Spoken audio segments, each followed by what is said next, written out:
I've always felt that the best comedians throughout history, whether it was Lenny Bruce or Groucho Marx or Richard Pryor or George Carlin or Charlie Chaplin, if you know anything about them, they were very angry people. And, but I think the angrier they were, the better their comedy was. Yeah. And so I'm pretty angry. And it doesn't show on the surface because I've chosen to make a comedy.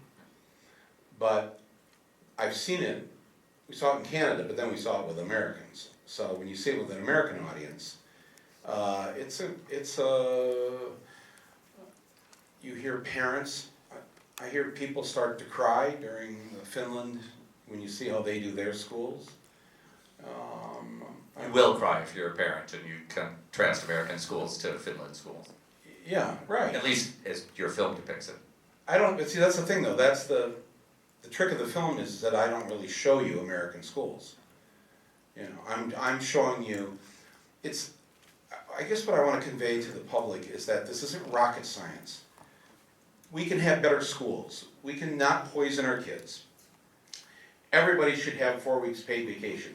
They don't let you in the EU unless that's the law in your country, that everybody who's an employee is guaranteed a 4-week paid vacation.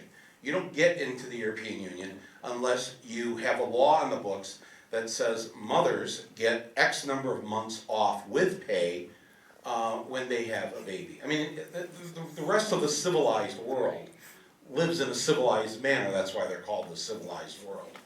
And we keep calling ourselves that, but we don't act like it. And we've spent the last decade and a half committing acts of war and war crimes against the world. And somehow we've gotten away with not having to pay for it. And the Germans and the Austrians are cleaning up our mess for us by taking in hundreds of thousands of refugees from a part of the world that we unraveled, the political and religious infrastructure of these countries. And then we just sit back here and go, you know, oh, you know, Supergirl is starting, you know, or whatever Jeb Bush's favorite TV show was. But it was like, you know, I mean, it's just, who the fuck do we think we are that we get away with this?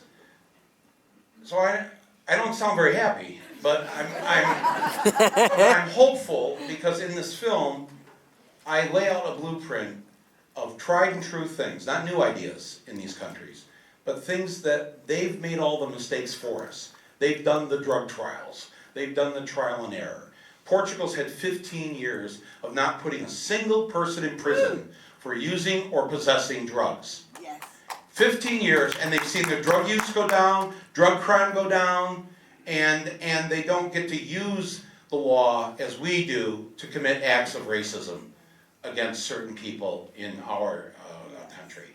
So I think this is, in my opinion, what I hope I've done is created something that makes you want to leave the theater and on the way out at the Goobers and Raisinets stand, ask for a pitchfork or a torch. Well, I'm sure your new distribution company will be getting those into the theaters.